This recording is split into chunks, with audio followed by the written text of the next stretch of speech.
이게 아마 2019년에 있었던 일이거든요. 지금 혹시 그 화면 보지 말고 이쪽에 좀 집중해줘. 노트 필기한답시고 딴 거 보지 말고 날 좀 봐. 오늘 시험 이거는 오늘 강의는 시험에서 제일 중요한 비중을 차지하는 겁니다. 지금 혹시 화면에 보이는 거 뭔지 알아요? 백두산 천지예요, 그죠? 혹시 갔다 왔다 손 들어봐봐. 아무도 없어? 옛날에 학생들이 많이 갔다 왔던데 요즘 또 안 가는 분위기인가?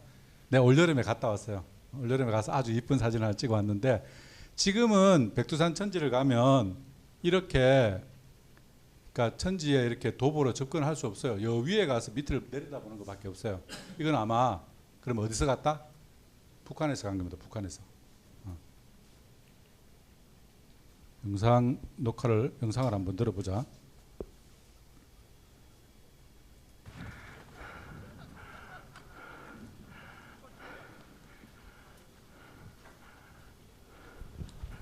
그 19년에 문재인 대통령이 김정은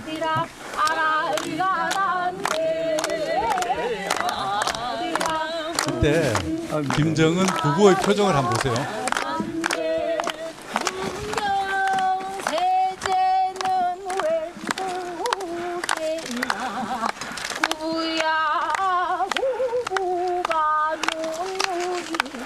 약간 벙찐 표정 아니야? 머리를 노랗게 물들인 여성이 가수가 와서 약간 벙찐 노래. 한국 사람들은 다 알아. 북한 사람들은 좀 약간 좀 벙찐 표정이야. 뒤에 있는 부인은 이 노래를 아는 눈치야.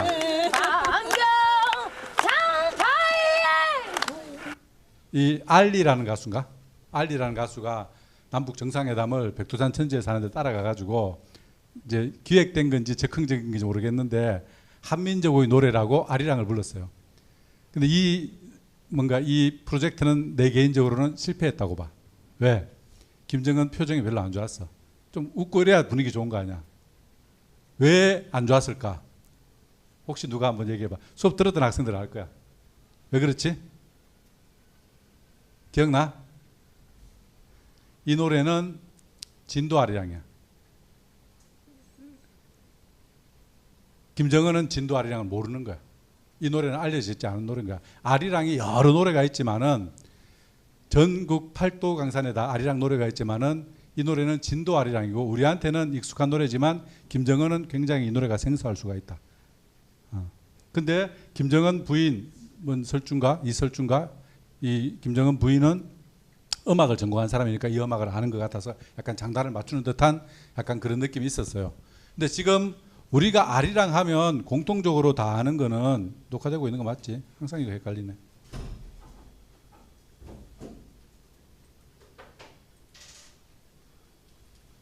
이거 그냥 인터넷에서 하나 주워 왔어.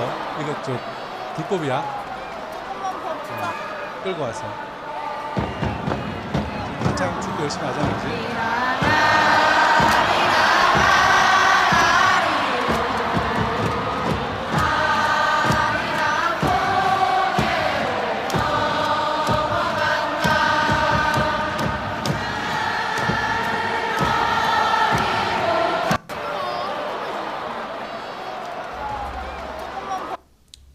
이 윤도현 밴드가 2002년 때 여러분들이 태어났거나 태어나기 직전에 우리나라 최초의 월드컵이 열렸을 때 월드컵 응원가로 불러서 유명해진 노래 맞지? 이 노래 알아요? 응원가로 대한민국 국가대표팀 약간 공식 응원가로 이렇게 활용된다는 거 알고 있지? 이 음악은 무슨 음악이야? 아리랑인데 아리랑 중에서 어떤 아리랑? 이 수업에 제일 중요한 거야 오늘 수업에. 이 음악은 뭐냐면은 경기도 아리랑, 본조 아리랑이라고 하기도 하고. 그러니까 우리한테 친숙한 아리랑은 이 본조 아리랑입니다. 근데 그 외에도 우리는 아리랑을 많이 알고 있어요. 뭐 추석도 다가오는데 내가 노래 한 곡 불러봐봐. 아리아리랑 스리스리랑 진도 아리랑. 날 좀 보소 날 좀 보소 하는 건 뭐야? 밀양 아리랑. 작년인가 재작년에 내가 학생들 데리고 정선의 아리랑 공연을 보러 간 적이 있습니다. 그때 정선 아리랑 제일 슬픈 아리랑이요. 아리랑 아리랑 이러는 거야. 약간 축축 처지는 아리랑이야. 팔도에 이런 아리랑이 있는데 우리한테 제일 친숙한 아리랑은 바로 이 본조 아리랑이고 근데 만약에 이 본조 아리랑을 백두산 가서 불렀더라면 김정은은 알았을 거야. 근데 그 남쪽의 아리랑, 밀양 아리랑, 진도 아리랑은 김정은이 모를 가능성이 되게 많습니다. 그래서 저런 표정이 나왔다. 공부가 필요하다. 결론. 어떤 일을 하든 좀 여러분들이 공부가 필요하다. 이거 기획한 사람은 공부가 짧았다. 오늘 이 수업을 들은 학생들은 이 아리랑이라는 노래와 영화의 어떤 관련성에 대해서 깊이 이해를 하게 될 건데, 자, 그러면 우리가 생각지도 못한 그런 아리랑도 있습니다.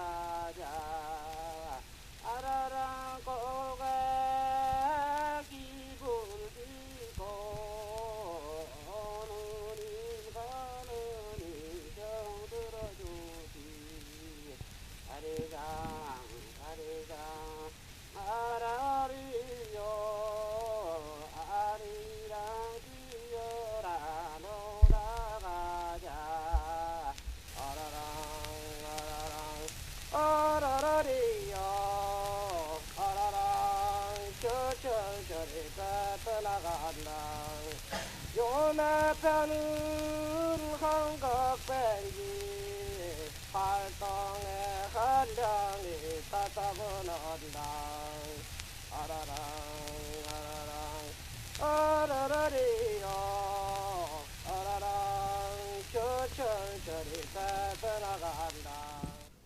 이게 1910년대의 아리랑이에요. 1910년대 아리랑. 그러니까 지금부터 100년 이상 오래된 아리랑이에요. 우리 지금 알고 있는 거랑 음악도 다르고 가사도 아리랑이 아니고 뭐였지? 뭐였어? 아라랑이라 그랬지, 그지? 그러니까 아리랑이란 게 뭔가 그 후렴구 같은 거라서 어떤 지역마다 좀 다르게 불렸던 것 같아. 그게 의미가 사실 되게 중요한 게 아니고 영차 같은 예를 들면 그런 의미였던 거죠. 이게 이제 1910년대의 아리랑이에요. 그러니까 그거는 오늘 우리가 공부하게 될 나운규의 아리랑이 나오기 전의 아리랑이에요. 왜 고려인 전쟁 풀어냐면 연해주 쪽으로 갔던 조선인이 소련군으로 전쟁에 참여했는데 독일군 포로가 됐는데 포로들한테 뭐 이렇게 이제 그 뭔가 이런 걸 조사하는 과정에서 그 지역을 조사하려고 민속학적 조사하는 것 중에서 하다가 넌 조선 사람인데 조선 노래를 한번 불러봐라 했더니 이 사람이 이 노래를 불렀던 거야. 이 귀하게 이게 남아 있는 거야, 독일 쪽에. 그래서 이 자료를 우리가 볼 수 있는 겁니다.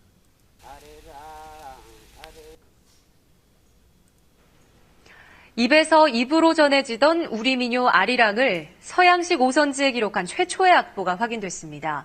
미국이 끼이면서 우리 독립운동에도 이바지했던 한 선교사가 129년 전 친필로 기록한 악보입니다. 유동엽 기자의 단독 보도입니다. 1886년 영어 교사로 조선해온 미국인 선교사 호머 헐버트. 그의 10월 17일 미국에 있는 여동생에게 쓴 편지입니다. 전날 옆집에서 조선 아이들이 부른 노래를 소개하는 글과 함께 오선지 악보를 적어 놓았습니다. 함께 적힌 가사는 현재와는 조금 다른 아라렁 아라렁 아라디오. 아라렁 아라렁 아라리요. 악보대로 연주하면 우리에게 익숙한 아리랑이 맞습니다. 기존에 알려졌던 최초의 악보는 헐버트가 1896년 영문 잡지에 기고했던 인쇄본이었는데 이번 친필 악보는 이보다도 10년이 앞선 것입니다. 또 아리랑이라는 후렴구가 129년 전에는 다른 형태였을 가능성을 제시한다는 점에서도 주목됩니다. 50년 후에 미국인이 기록한 거에는 아디동이라는 기록이 또 나옵니다. 이 사람이 오기가 아니라 이 시기에는 어린아이들이 이렇게 불렀을 수도 있다. 이것은 앞으로 연구과제라고 생각을 합니다. 서양의 아리랑을 처음 알린 헐버트의 친필 편지는 현재 국내에 마이크로필름으로만 남은 채 원본의 행방은 확인되지 않고 있습니다. KBS 뉴스 유동엽입니다. 자, 그래서 지금 이제 지금 아리랑 노래가 음원으로 남아 있는 거는 20세기급밖에 없어. 19세기엔 음원으로 녹음을 하기 힘들었기 때문에 그래서 19세기 거는 악보만 남아 있기 때문에 악보를 아까 가수가 이렇게 부른 거고요. 그 노래를 이제 한번 재연을 한 걸 한번 들어볼게.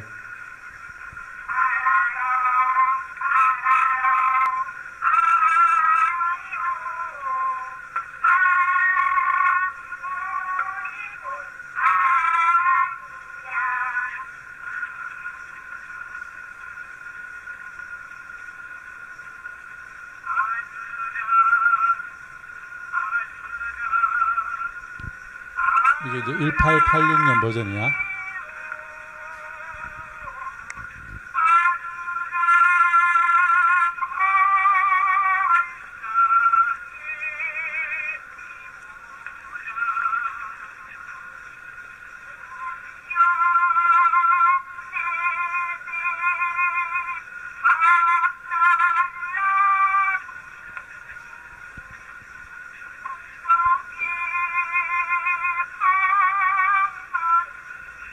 이 뒷부분은 이제 헐벗 아리랑이고.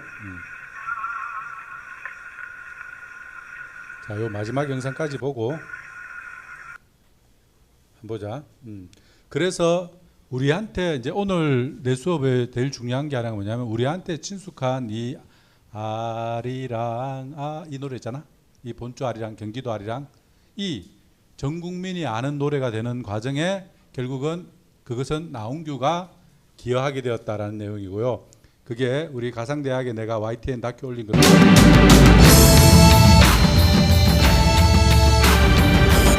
태어났기 때문에 미치었으며 바람을 풍기었습니다. 여러분, 그러면 제가 일상 불렀다네 그 노래를 부르며 나를 보내십시오.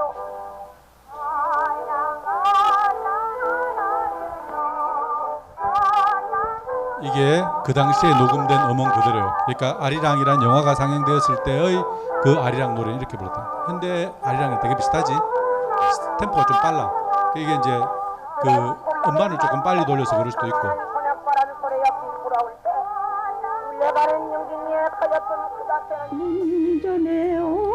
여자 주인공이야. 어디로 가고 쪽박의 신세가 있냐.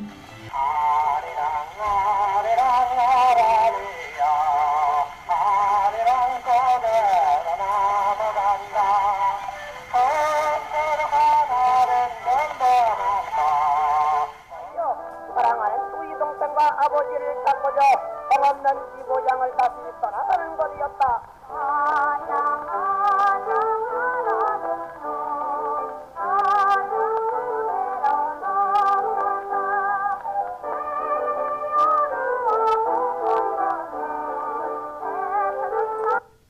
이 결론이 뭐냐? 그러니까 사실은 이제 이 노래가 원래 이 경기도 아리랑이 있었는데 이 노래를 나홍규가 우연히 들었어요. 그리고 이 음악을 자기가 만드는 영화 아리랑의 이른바 그 주제곡으로 이 음악을 사용을 했어요. 그리고 나서 이 음악은 그렇게 널리 퍼지지 않았는데 영화가 대히트를 쳤잖아. 영화가 대히트를 치면서 그 영화를 들은 사람들이 이 음악을 알게 되면서 지금 우리가 알고 있는 대한민국을 대표하는 노래가 되고 국가대표팀의 응원가가 될 정도로 그렇게 유명한 아리랑이 되었다라는 게 이제 이 아리랑의 핵심입니다. 사실 이제 이게 그 내가 나중에 영상 올려줄 테니까 이 영상은 나중에 또 나올 테니까 따로 보기 바라고.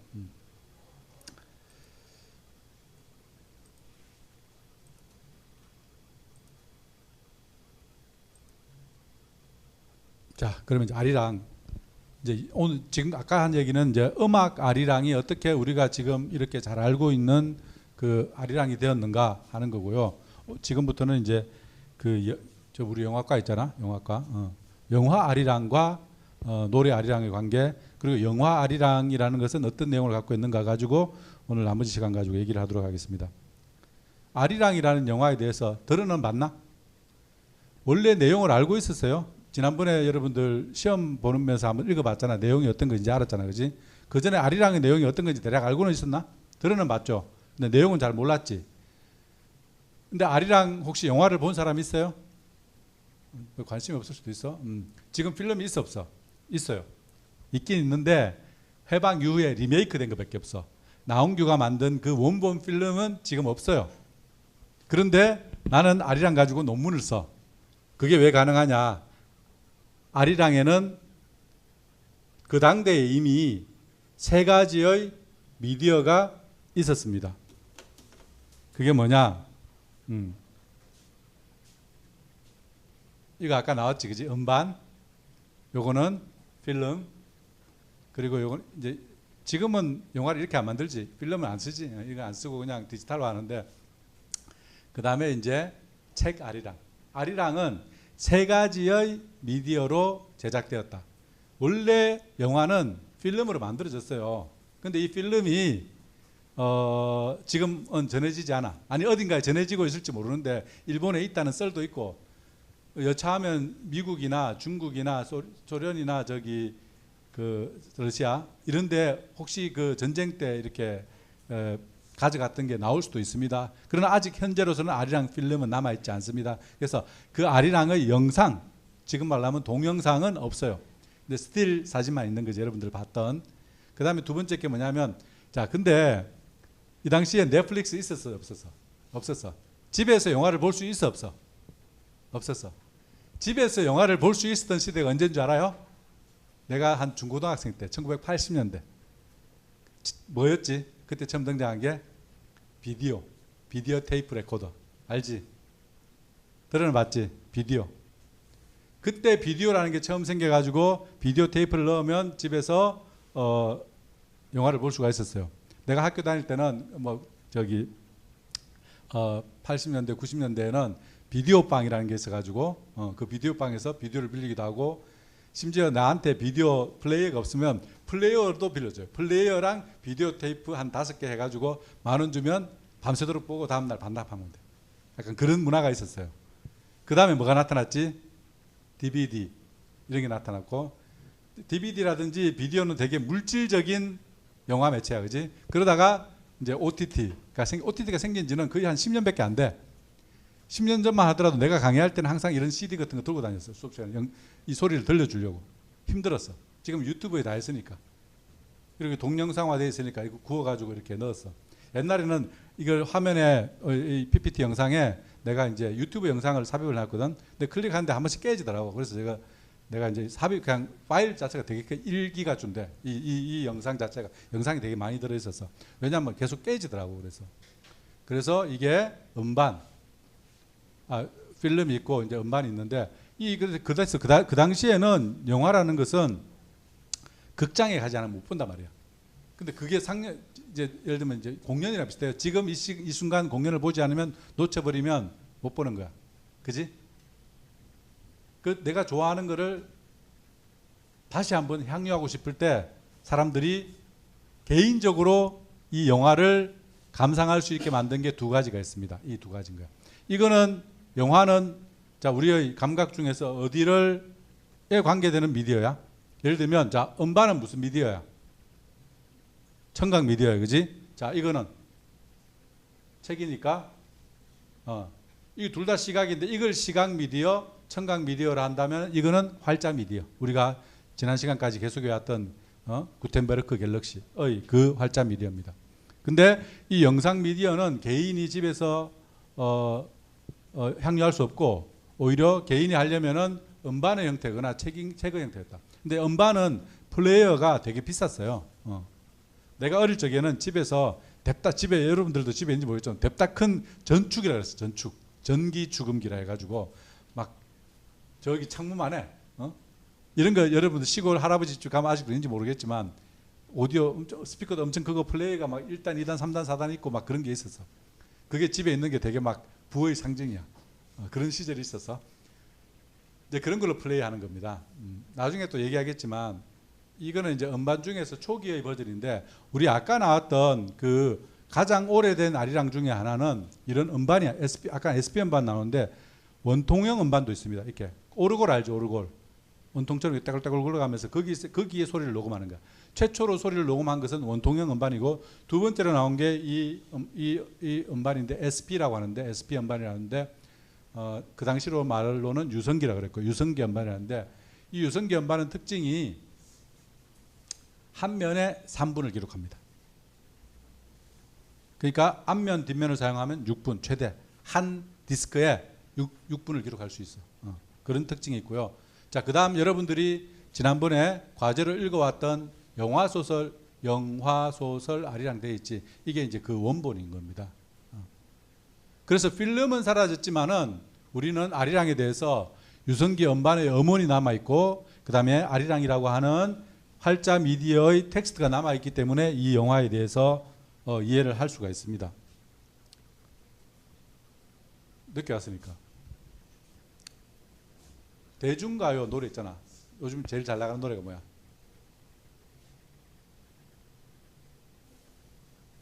아니 그냥 생각해봐. 자, 지금 가을이 오면 아이유가 불렀나? 가을이 오면 이 노래 누가 불렀지? 누가 불렀지? 이문세가 원래 불렀는데 우리 세대는 그런 노래가 있어. 그 노래 길이가 얼마야? 오늘 노래 됐다 많이 부르네. 잘 부르지? 나쁘질 않네 오늘. 3분 정도 돼요. 대중가요 노래의 길이가. 대중가요 노래 길이가 왜 3분이야? 고개 끄덕였으니까 대답해야 돼. 왜 3분이야? 왜 3분이야? 한번 생각해봐. 이미 난 얘기했어. 근대 초기 미디어 환경이 대중가요의 콘텐츠를 결정했다. 미디어가 메시지다. 즉 뭐냐면 한 음반에 담을 수 있는 게 3분이었어. 근데 그 당시는 기술적인 한계로 한 면에 3분을 담았는데 지금은 한 면에 뭐 무한 스트리밍은 무한 가능하잖아. 하루 종일 할 수도 있어. 그런데 이미 초기에 만들어진 대중음악의 장르적 성격이 대중음악을 3분짜리로 어떤 정형화하게 만들었다는 특징을 갖고 있습니다. 나중에 이제 내가 중고등학교 때는 이제 LP라 해가지고 한 면에 한 30분 정도, 카세트 테이프도 앞면 뒷면 합쳐서 30분, 60분, LP 디스크도 30분 합쳐서 한 1시간 정도. 그러니까 앨범을 하나 산다는 것은 한 1시간짜리의 콘텐츠를 구입하는 그러게 되는 거죠. 근데 이제 필름 같은 경우에는 이게 있잖아. 이게 이제 그 화학 수지 뭐 이런 건데 불에 되게 잘 타요. 그래서 필름은 소실이 많이 돼. 그 당시는 필름 위에 다른 방식으로 영상을 저장하는 방법이 없어. 필름이 유일해. 그러니까 이 필름을 태워버리면 이 콘텐츠는 사라지는 거야. 이런 거를 모티브로 한 영화가 있습니다. 시네마 천국이라는. 그러니까 그 영사실에서 이게 불이 나는 바람에 영사를 하던 그 주인공의 멘토되는 알프레도라는 그 할아버지가 눈이 멀게 되는 막 그런 장. 그래서 이 남자 주인공이 대신 이거 필름 영사를 하게 되면서 영화의 눈을 뜨고 사랑의 눈을 뜨고 유명한 감독이 된다 그런 얘기인데 화제가 모티브가 됩니다. 근데 지금은 이제 전부 다 디지털화돼서 이 필름이 필요 없죠. 넘어갈게요. 자, 그래서 세 가지 아리랑이 있는데 내가 시험 나온다 이러면 여러분들 눈 바짝 뜨잖아, 그지? 이 세 가지 나옵니다. 아리랑의 세 가지 미디어에 대해서 자세하고 잘 쓸수록 점수를 잘 받는다. 이거 하나만 낼 수도 있어. 내가 착해지면. 자, 이 필름 가지고 한번 설명을 해보겠습니다. 이거는 이제 원래 이 제작사는 오징어 게임 한국 콘텐츠야, 미국 콘텐츠야? 되게 애매하지 답변이. 이거 내가 다 올려줄게. 그 PPT. 오징어 게임 어느 나라 콘텐츠야? 넷플릭스 콘텐츠니까 미국 자본이야, 그지? 근데 감독이라든지 배우는 한국 사람들이 많이 했어. 자본은 미국 자본이야. 아리랑도 그래요. 아리랑도 조선 키네마 프로덕션이라는 데서 만들었는데 여기 이 제작자가 요도 토라주라는 일본인이에요. 실제로 나중에 보면 감독 이름에 나온규랑 같이 등장하기도 합니다. 그 다음에 첫 장면에는 개와 고양이, 여러분들 기억납니까?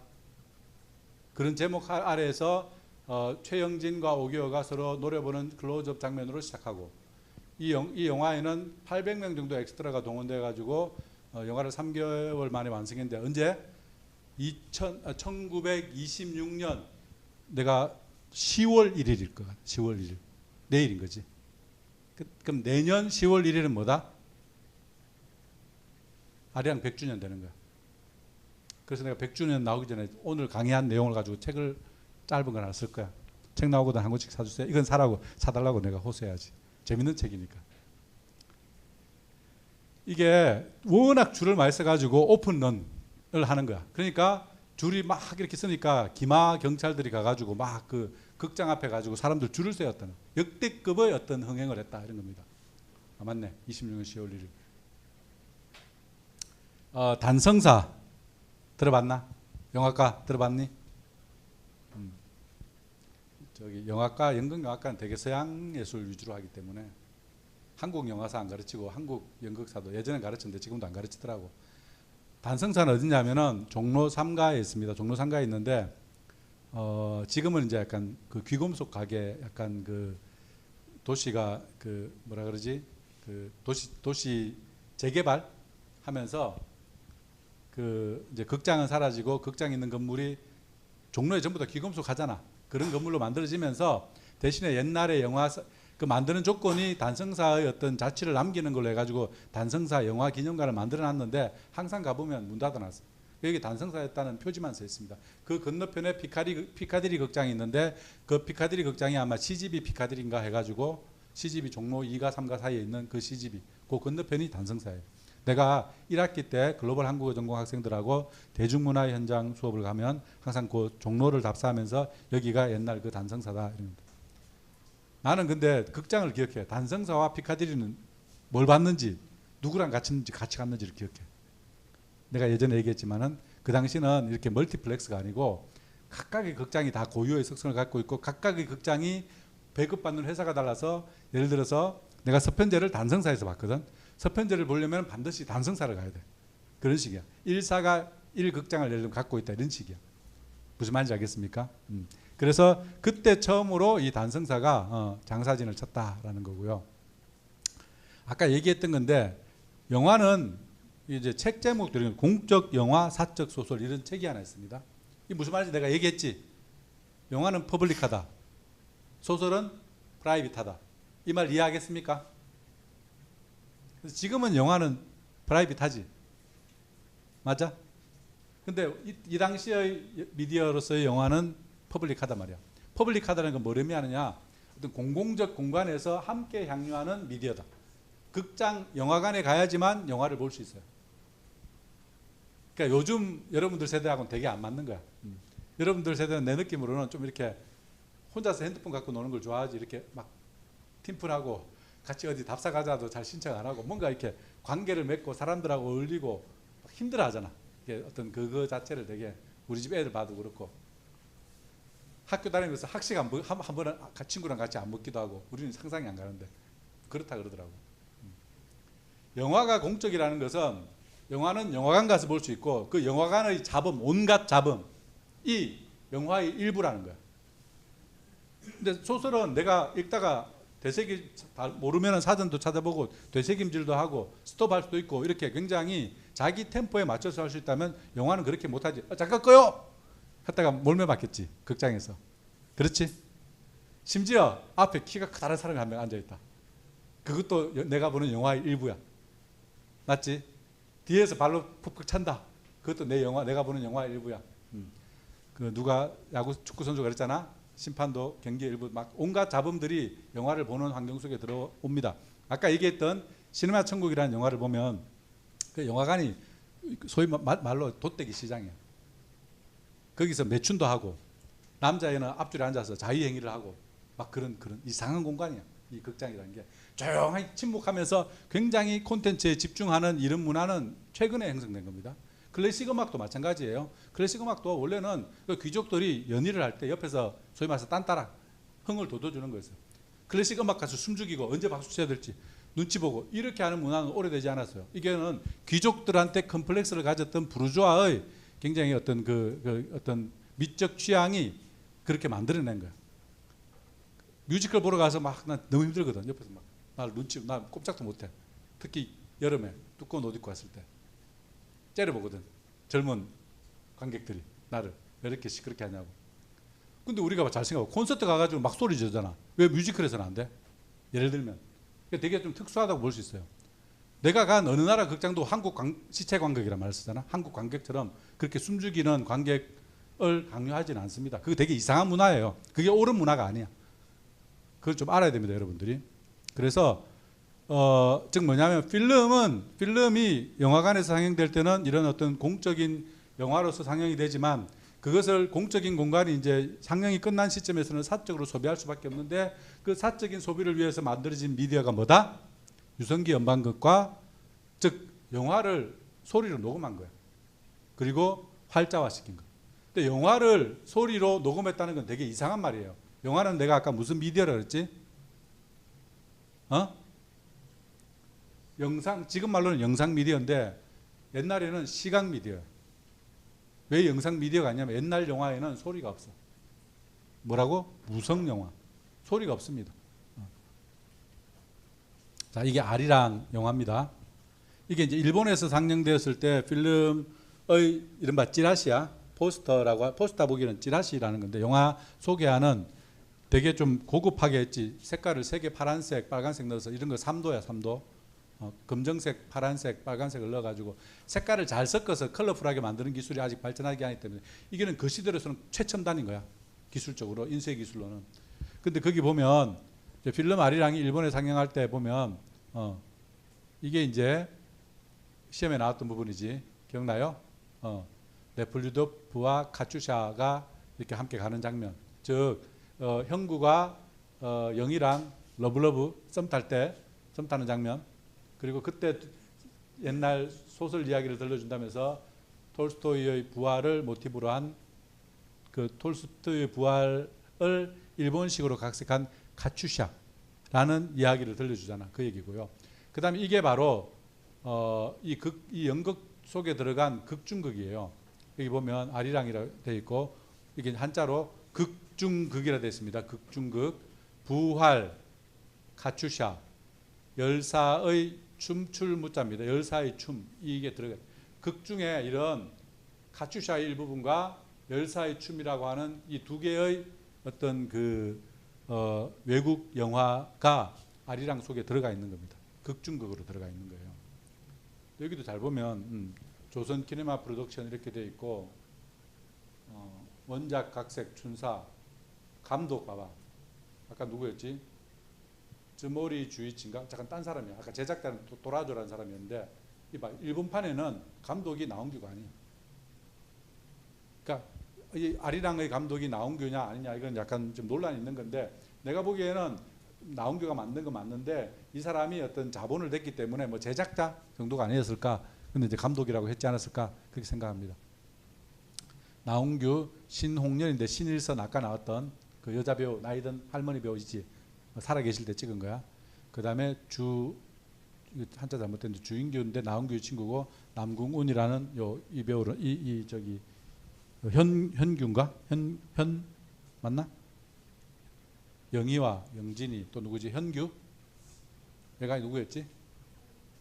현구로 나오는 배우입니다. 이 열사의 춤이라는 이거 이따가 나오는데 이제 이 극중극이 있는데요.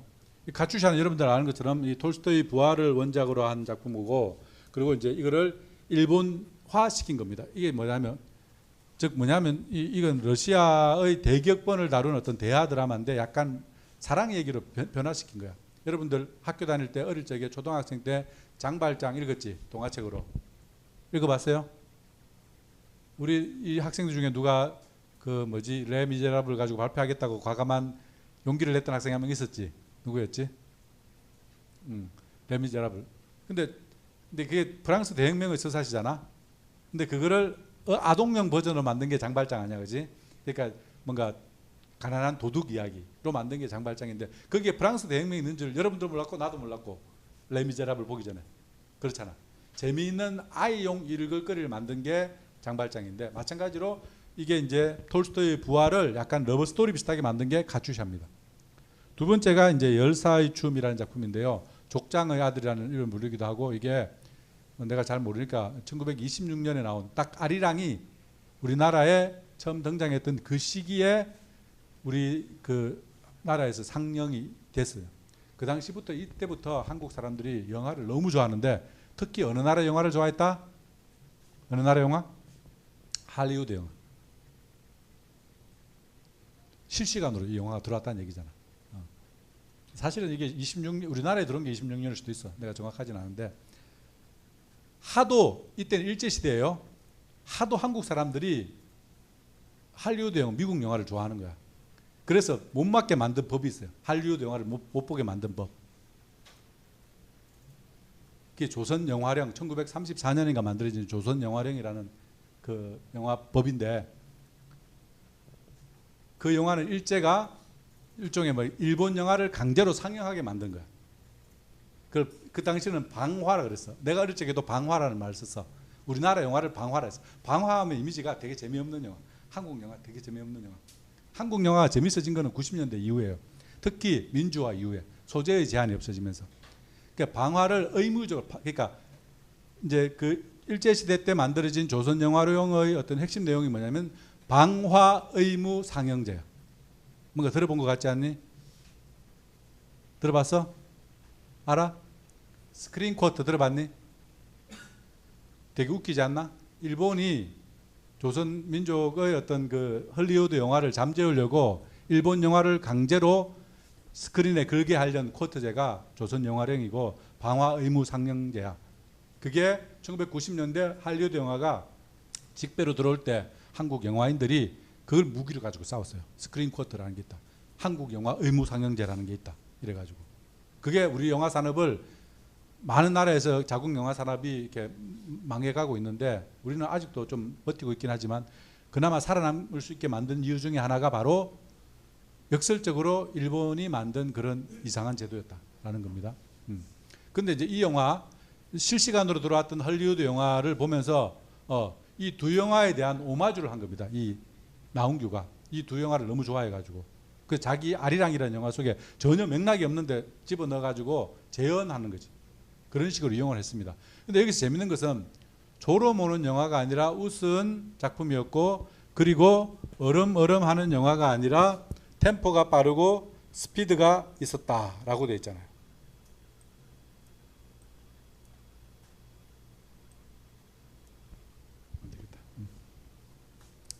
그 나훈규의 영화의 특징은 되게 영화를 되게 템포 있게 돼. 그 이전에 한국 영화는 되게 지루했대. 그래서 지금 졸고 있는 학생들처럼 졸고 있었나 봐. 영화관 가서. 근데 나훈규 영화는 되게 스피드가 빨라서 되게 재밌었대.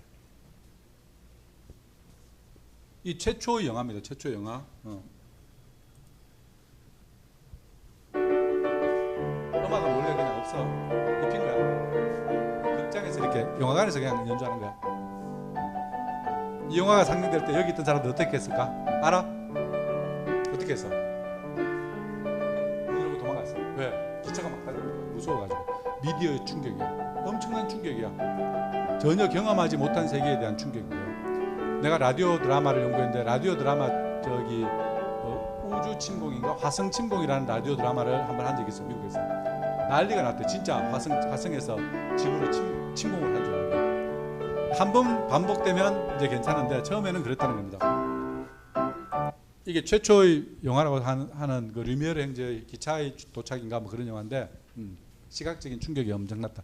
내 이 필름을 보여주는 얘기는 뭐냐면 무성 영화라는 겁니다. 소리가 없어. 여기는 지금 그냥 피아노 반주를 넣었지만 원래 소리가 없어요. 영화는 시각 매체다. 영화는 다른 말로 뭐라 그랬냐? 활동 사진이라 그랬습니다. 반면에 이건 1930년대 우리나라 영화입니다.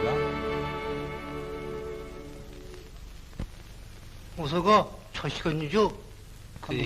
한국말로 나오는 잠깐 자막이 일본어 자막이 있는 거 아시죠? 어머니 말씀. 우리나라에 이런 발성 영화가 등장한 게 1935년쯤 아리랑으로부터 한 10년 뒤. 자, 이제 무성 영화에 대한 설명을 좀 하려고 합니다. 아까 얘기했던 것처럼 무성 영화는 저거 책 가져와 봐봐. 무성 영화는 모션 픽처라고 했어요. 그러니까 영화는 영상, 움직이는 미디어가 아니고 사실은 시각적인 사진이야, 사진. 이거 알지?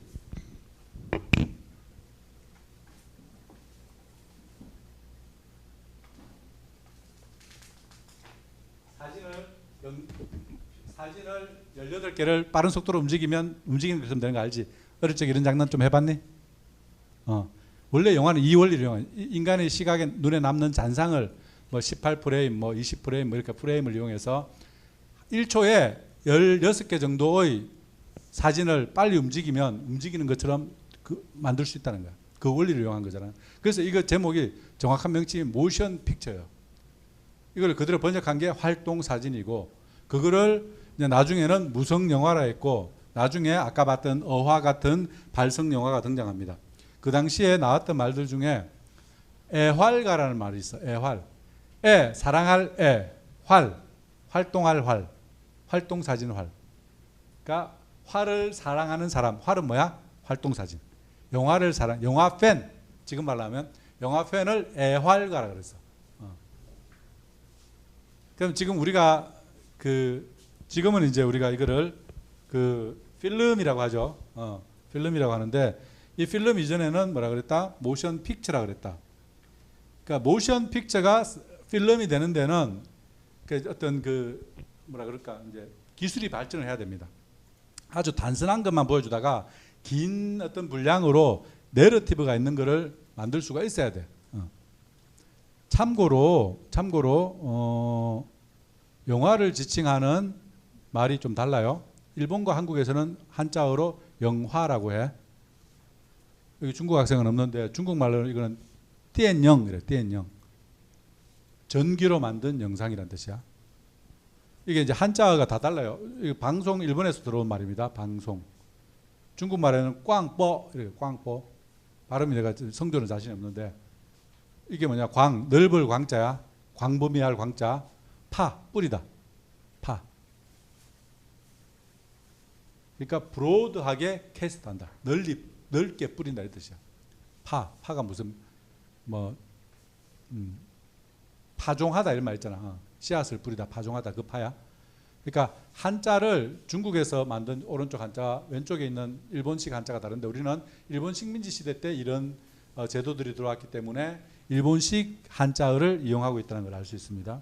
근데 이게 이제 1920년대 후반에 미국에서 이제 슈퍼 임포즈드 필름이라고 하는 어떤 그런 기술이 발전되면서 필름이 더 이상 그림만 들어가는, 즉 시각만 들어가는 게 아니고 뭐가 들어간다? 영상이 들어가게 돼요. OST라는 말 들어봤어요?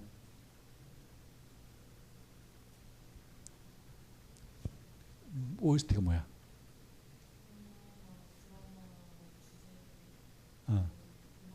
그렇게 사실 뜻이 지금 이제 변천이 되는데, 원래 이건 뭔 뜻이야? 영어가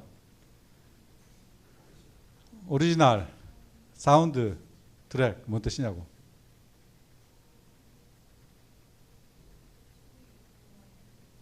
소리 음원 좀 아는데 영화과 필름 있잖아. 필름. 아까 우리 음반 맞죠? 음반을 이렇게 돌아가는 게 이게 트랙이라 그러잖아. 이게 그 바늘을 꽂아가지고 바늘이 소리를 읽잖아. 그 소리를 읽어내는 거잖아. 필름도 필름 있잖아. 아까 필름 봤잖아. 그 필름의 가장자리에 소리를 입힐 수 있게 된 별도의 트랙이 있는 겁니다. 그 이전의 무성영화 시대에는 소리를 녹음할 수 있는 그런 기술이 없었어요. 근데 이 슈퍼 임포즈드 필름이라는 게 개발되면서 영상뿐만 아니라 소리를 필름에 입힐 수 있게 됐어. 소리를 입히는 그 트랙을 오리지널 사운드 트랙이라는 거야.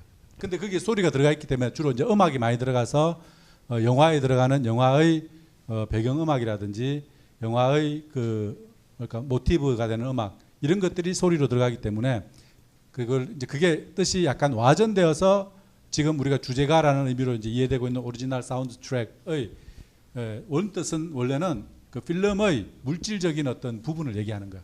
이 말 알겠습니까? 무슨 말인지?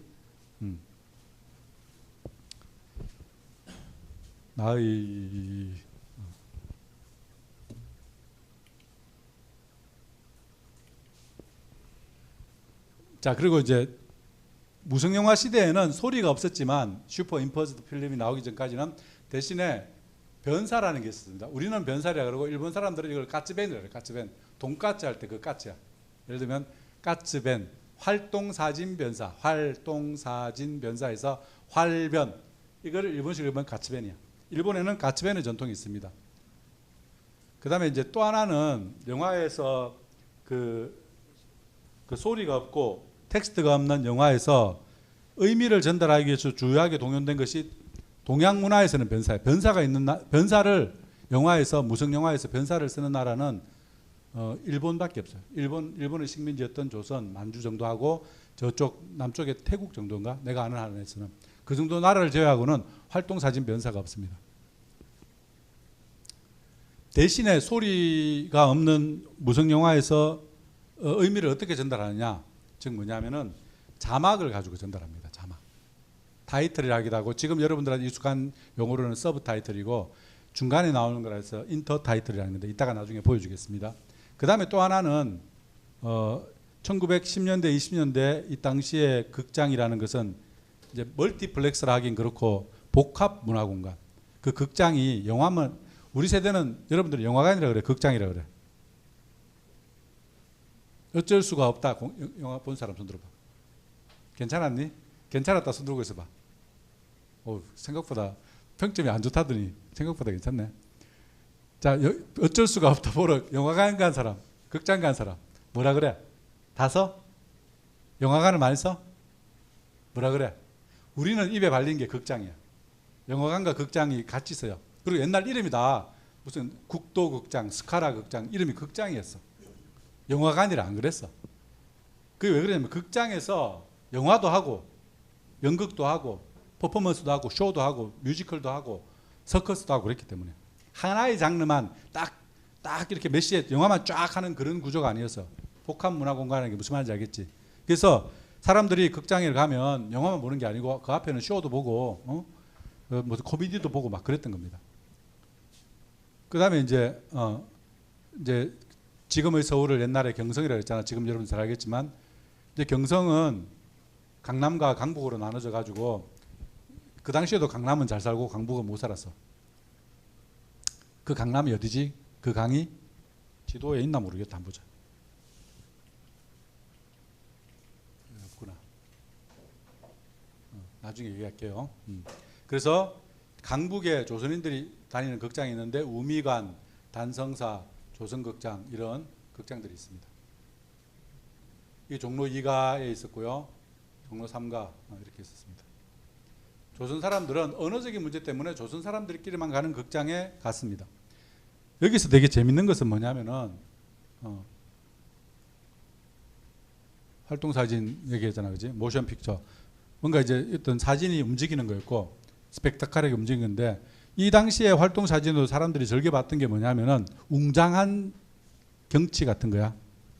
대자연의 광경, 동물들의 모습, 나이아가라 폭포. 지금 생각하면 아무것도 아니지만 그 당시 사람들은 사진으로 봐도 되게 충격적인데 그거를 움직이는 나이아가라 폭포에서 이렇게 폭포수가 막 떨어지는 거 보고 굉장히 장엄한 아름다움을 느끼게 되는 겁니다. 왜냐하면 우리가 나이아가라 폭포 갈 수 없잖아. 그 다음에 이제 이런 어떤 스펙트컬한 영상 어떤 충격이 모션 픽처였다면 여기에서 이제 내러티브를 갖춘 드라마적인 걸로 바뀐 거를 피처, 영어로는 피처 필름이라 그러고 이제 우리말로는 장편 극 영화라 그럽니다. 이게 헐리우드 영향을 받게 됩니다. 1910년대 나운규가 1910년대 헐리우드 영화, 장편 영화의 영향을 많이 받게 됩니다. 그리고 이제 우리나라에서는 최초의 영화는 1923년에 오라의 명사라고 하는 극영은 우리가 지금 영화 하면 이야기가 있는 배우가 등장하는 이런 걸 생각하잖아. 옛날에는 영화 하면 그걸 포함하는 게 아니고 영화 제목이 나이아가라란 말이야. 나이아가라 폭포가 이렇게 흘러내리는 장면. 약간 지금으로 따지면 약간 다큐멘터리 같은 그게 영화였어요. 근데 그게 지금 우리가 생각하는 영화로 바뀌는 계기는 1910년대 할리우드에 필름이 길어져요. 필름 아까 롤 봤잖아. 그 롤 하나가 한 8, 9분대. 그게 예를 들면 아리랑 같은 게 7개인가 그렇거든. 7, 9, 63 맞나? 한 1시간 정도 분량의 스토리를 가진 영화가 되는 겁니다. 이게 피처 필름이라는 거야. 그 이전에는 그냥 요즘 이런 말로 하면 짤이야, 짤. 짤, 뭐지? 그 쇼츠 혹은 뭐 있잖아. 그런 거야.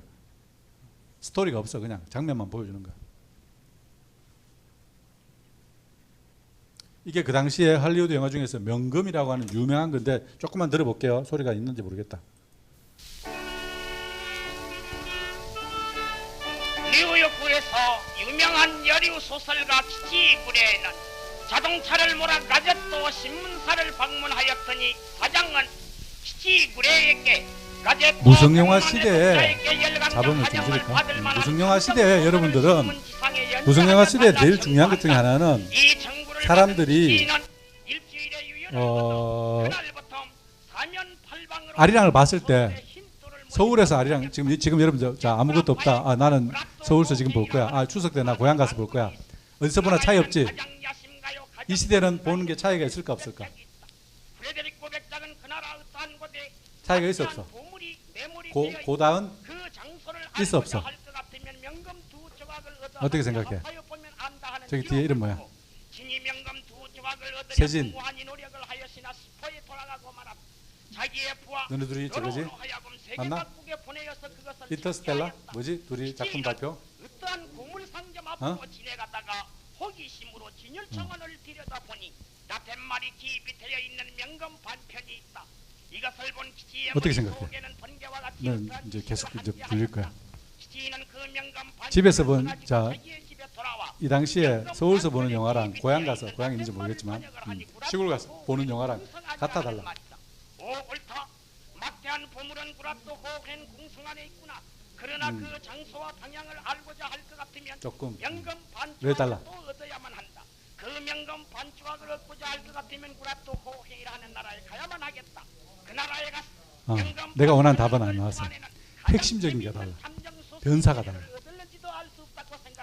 여러분들 지금 이제 주말만 되면 일요일 오전에 손흥민 축구를 보잖아. 냅다 재미없어. 필름이 엉망이야. 우리나라 축구 중계보다 재미없어. 필름 이 각도가 이게 미장센이. 혹시 축구 봤어요? 손흥민 중구? 그 미국 야구 수준도 좀 낮지만 내가 축구를 잘 모르지만 그 유럽 리그 축구 필름 그 영상에 비해서 너무 영상의 형편이 없어. 그리고 해설을 잘 못 알아들으니까 그것도 형편이 없고 해설이랑 같이 들어야 재밌다는 거예요. 지금 스포티비인가 뭐 어디서 하는데 그 전에 나는 애플 TV로 돈 주고 사서 봤거든. 영어를 잘 못 알아들으니까 확실히 소리 없이 영상만 보는 거야. 그럼 경기에 집중을 할 수 있는데 역시 경기를 보는 것은 직관이기도 하지만 그냥 이 해설자의 해설인 거야. 올림픽 내년에 하나 우리가? 월드컵 내년에 하나? 월드컵 축구? 중남미 월드컵 26년에 하지. 알아 몰라. 손흥민은 그것 때문에 지금 미국 갔잖아. 중남미 월드컵을 내년에 미국에서 하잖아. 그럼 방송 공중파 3사가 월드컵 중계를 하는데 그 월드컵 중계를 누가 캐스트를 하고 누가 해설을 하는가에 따라서 재미가 달라져요. 맞아? 선호하는 해설자가 있어? 이영표, 박지성, 안정환 누가 제일 재밌어? 뭐니 해도 김성주가 캐스트를 해야 된다. 뭐 이런 거 있잖아. 취향들이 있잖아. 근데 무슨 영화에는 누가 그 영화를 해설하는가에 따라서 전혀 다른 거야 이게. 그러니까 공간에 따라서 같은 필름을 가지고 영화를 보지만 전혀 다른 영화를 봤다고 할 수 있어요. 내가 또 한번 얘기했지만 일제시대 친일 영화를 가지고 상영을 했는데 해방 이후에 그거를 독립군 영화로 막 변사가 변모시켜서 이야기를 진행하기도 하는 겁니다.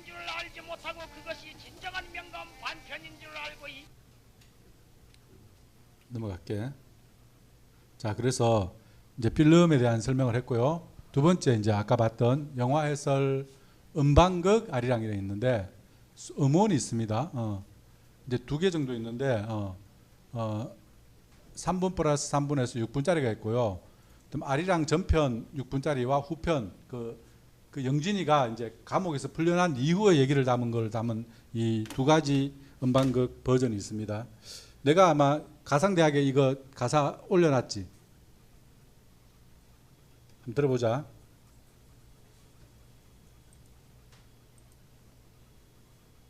이게 이제 왼쪽에 있는 게 SP 연반이거든요. 그 다음에 오른쪽에 있는 게 이제 유성기 연반 소리도 남아있고 소리만 남아있는 게 아니고 그 소리를 활자화한 텍스트도 남아있어. 여러분들 CD 아이돌 덕질할 때 CD 앨범 사본 적 있지? 그 안에 가사 같은 거 들어있지? 가사지 들어있어? CD 안에? 그게 있는 거야. 그 물건이 남아있어서 만약에 음원이 없더라도 가사는 여기 남아있습니다. 여기 보면 영화, 설명, 아리랑, 성동호. 아리랑의 가장 대표적인 해설자입니다. 살진 한자가 보이는지 저 한글이 보이는지 모르겠지만 현대어 버전으로 내가 올려놨던 걸로 기억한다. 살진전답과 아름다운 산천, 무궁화 산천리에 불던 뭐 화금만은 한 줄기 어쩌고 저쩌고 아리랑의 노래는 어쩌고 저쩌고 저쩌고 저쩌고. 가상대학에 한번 내가 올려놨지. 뭐 올려놨지? 현대어로 된 거 올려놨을 거야. 나중에 읽어봐. 자, 옛날에 그러면 유성기 아까 들어봤을 텐데 유성기 음반극은 어떻게 했냐? 그러니까 우리가 필름이 없으니까 영상은 스틸 사진을 볼 수 있고 소리는 변사 해설을 통해서 알 수 있는 겁니다.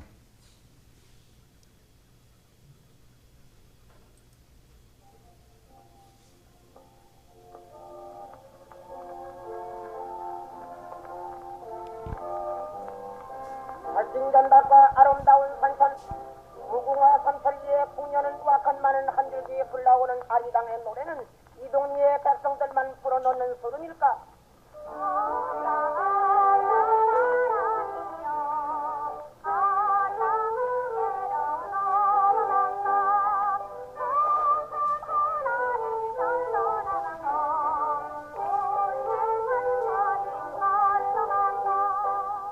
정신병에 걸린 영진이는 지금도 이 노래를 부르며 슬퍼하는 우리 동생 명희와 알아듣겠어요? 아버지의 터질 듯한 그 대충? 가슴도 알지 못하고 남몰르는 여기 한방의 소설 세계에 읽었으니까 그런 스토리를 알잖아. 꼴과 배우 이름도 구원을 알고. 꿈꾸고 있는가? 오빠, 이게 정선점 1920년대 즉 20년 100년 전에 녹음된 음원이 그대로 여기에 녹음이 돼서 남아 있는 겁니다. 내가 옛날에 수업할 때는 이게 이제 지금 CD로 나와 있거든. 이 음원을 CD를 가지고 다니면서 애들한테 들려줬는데 지금 유튜브에도 검색하면 다 나옵니다. 영화 해설 아리랑 검색하면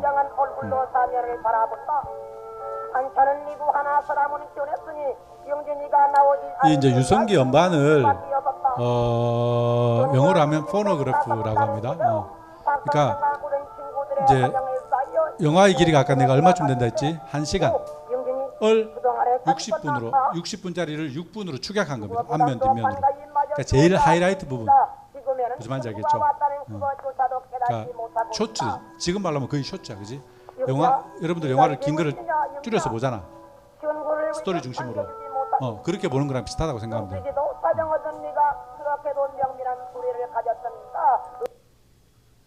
그래서 이 영화 소설 아리랑 설명을 하면 문일이라는 어떤 작가가 썼고요.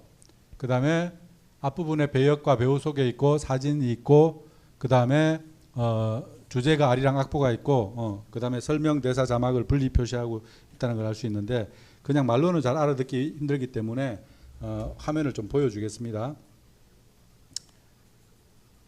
이 소설이 왜 남았냐? 지금도 우리가 여러분들 예를 들면 그 우리 수업 시간에 뭐 예를 들면 그 러브레타 누가 하는데 이거는 소설 창작과 시나리오 창작이 같이 간 거거든요. 이거는 영화가 히트를 치니까 이 영화를 본 사람이 자기가 본 영화의 기억을 일종의 무단 복제한 거예요. 일종의 허락을 받았다고 그러는데 그러니까 이 사람이 없었으면 우리 아리랑의 진짜 디테일한 내용을 알기가 힘든 거예요. 그러니까 아까 유성기 음반극은 소리로만 남아 있는 거. 그 변사가 직접 했던 거라면 세 번째 활자 미디어 영화 소설이라는 것은 변사가 한 게 아니고 변사한 걸 듣고 덕후가 이 아리랑 소설 덕후가 영화 보고 나서 나중에 기록을 남겨가지고 그렇게 남긴 거예요. 자, 첫 페이지가 이렇게 표지가 있습니다. 두 번째 들어가자마자 스틸 사진이 있어. 굿즈인 거야. 영화 소설은 내가 이제 실물이 없기 때문에 실물을 안 가져오는데 실물이 비싸니까 없어. 내가 가진 것도 없어. 이 실물 자체가 하나의 굿즈야. 무슨 말인지 알겠죠? 이 영화를 너무 좋아해. 그러니까 소설로 이 영화를 사. 영화를 소설로 구매를 한 겁니다. 근데 구매했는데 그 안에 내가 좋아하는 그 아이돌 사진이 들어있는 거예요. 이렇게. 이 사진 앞에는 항상 약간 불투명 그 종이가 앞에 가리고 있어요. 사진은 항상 소중하니까. 그래서 주인공인 나온교의 사진, 현구와 영희가 러브러브 하는 사진, 그 다음에 주제 음악 이런 식으로 주제 음악의 악보, 그 다음에 등장인물 오프닝 크레딧, 배역 크레딧. 이게 이제 아리랑 앞부분이거든요. 영화 소설을 영어로 이제 시네 로망이라는데 살찐 전답과 아름다운 산천을 블라블라 이렇게 나와 있습니다. 그래서 첫 장면이 개와 고양이. 혹시 영화과 T가 뭔지 알아? 이 T가 혹시 뭔지 알아?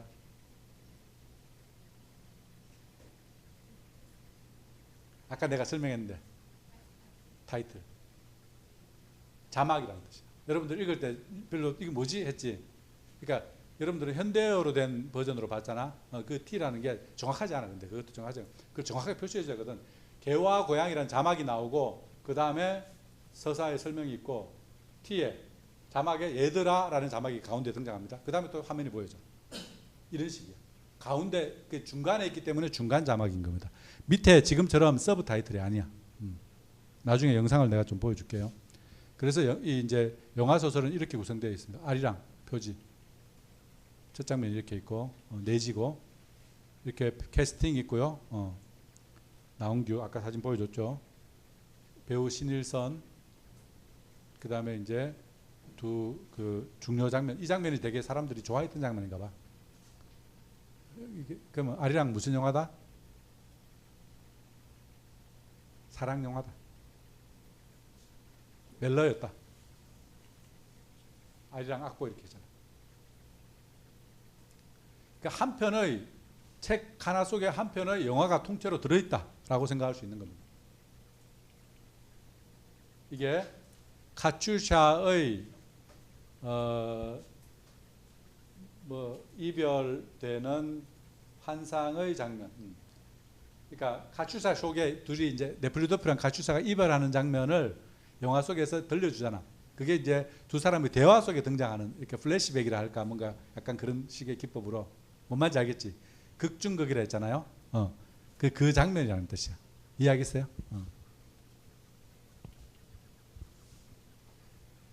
근데 이제 아리랑을 읽어봤을 때 이제 아리랑에 대한 어떤 아까 저기 영화 설명에도 그렇지만 우리나라 내셔널 필름이라고 얘기합니다. 민족 영화라고. 이게 내셔널 필름이라는 판단에 대해서 이름 무슨 과였지?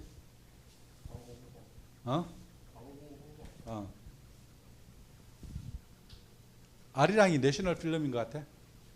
소설 읽어봤지? 어떻게 생각해?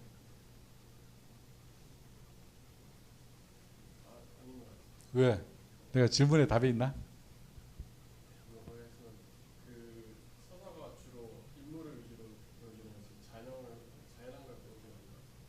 뭐를 보여준 게 아니다?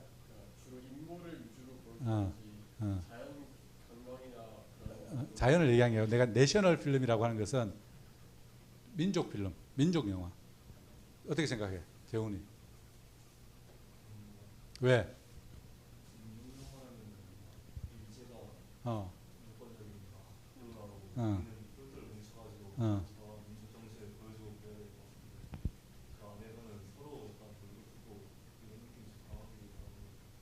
일본 사람이 한 명도 안 등장해요. 근데 영화 해설 보고 나중에 리메이크 된 거 보면 일본 경찰이 등장해서 사실은 영진이와 영희를 괴롭히는 사람은 일본 사람인 것처럼 이제 민족주의 영화로 만드는데 원래 필름은 민족주의 영화가 아니야. 내가 얘기했잖아. 애정 영화라고. 그 다음에 개와 고양이 첫 장면 나오잖아요. 시작하자마자 싸움부터 시작해. 이 당시 영화를 보는 사람들은 영화를 통해서 구경하는 걸 좋아했잖아. 스펙타클한 거. 구경하는 것 중에서 가장 스펙타클한 게 뭐냐면은 싸움하는 거. 떼싸움하는 거. 여기에 떼싸움이 한 3번 나옵니다. 다음에는 시험 문제 이렇게 돼. 싸우는 장면 3개를 골라서 시험. 사람들이 영화에서 싸우는 거 좋아해. 왜? 그런 장르를 뭐라 그래? 액션. 액션. 그러니까 아리랑은 액션 영화라는 거예요. 할리우드 액션 영화 흉내를 낸 겁니다. 실제로 액션 영화예요. 사람들이 아리랑에서 액션 영화의 흥미를 느꼈어요. 요즘 말로 하면은 이 당시에는 그 액션 영화를 뭐라 그랬다? 활극이라고 그랬어요. 또 하나는 음악극입니다. 음악이 최소 5번 나왔다 그랬잖아. 아리랑은 음악극이다. 다시 말해서 뮤지컬 영화였다. 그래서 사실 이제 한국 영화사에서나 어떤 그 역사에서 아리랑을 민족 영화, 나홍규를 약간 독립운동 이렇게 얘기하는데 나홍규는 독립운동 한 사람 맞아요. 깜빵도 갔다 왔어. 근데 영화 만드는 시점에 이미 이 사람은 이제 그냥 영화인이 돼 있었어. 그리고 이제 그냥 재미있는 좋은 영화를 만들었을 뿐이야. 그런데 그 내용 성격은 갈등은 뭐냐면은 민족적 갈등, 일본과 조선의 갈등이 아니야. 누구와 누구의 갈등이야? 지주와 소작의 갈등이야. 계급 갈등이야. 카프야. 카프 알지? 작가 카프. 프롤레타리아 문학 했던 카프. 그 카프 문학이야.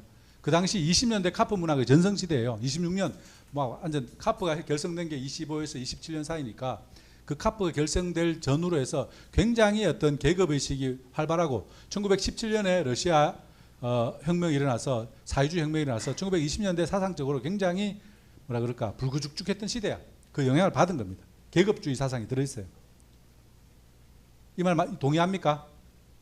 텍스트가 기본적으로 지주계급과 그 마름과 어떤 그 소작농가의 갈등이잖아. 근데 이제 은유적으로 이 사람은 왜 정신병자가 되었을까? 이런 걸 좀 생각할 수는 있지. 그래서 상상된 민족. 텍스트에서는 특히 영화 같은 거는 검열이 심하기 때문에 일본을 일본을 나쁜 게 묘사할 수가 없어요. 그러니까 은근히 묘사할 수 있지. 그리고 사람들은 이 어떤 영화를 보면서 눈물을 흘렸다 그러는데 왜 흘리냐? 그러니까 민족적인 어떤 그 계급적인 어떤 그런 어떤 울분과 민족적인 울분이 극장에서 합쳐졌을 거라고 생각돼. 그리고 약간 어떤 분위기에 따라서 그 변사들이 이야기를 되게 민족적인 코드로 몰고 갈 수 있잖아. 잡혀가는 영진이 어떤 그런 어떤 그 뭐라 그럴까 계급적 상징이 될 수도 있지만 민족적 상징이 될 수도 있는 거잖아. 그래서 이 영화는 상상된 민족 영화라는 거죠. 그러니까 원래 작품 자체가 민족 영화적이지 않은데 그것이 극장에서 관객에 의해서 소비되는 과정에서 민족 영화가 됐다는 거야. 여러분들 그 우리나라 그 김민기 아침 이슬이라는 민주화 시대에 불렀던 노래로 알려져 있잖아. 아침 이슬 어떻게 시작하니?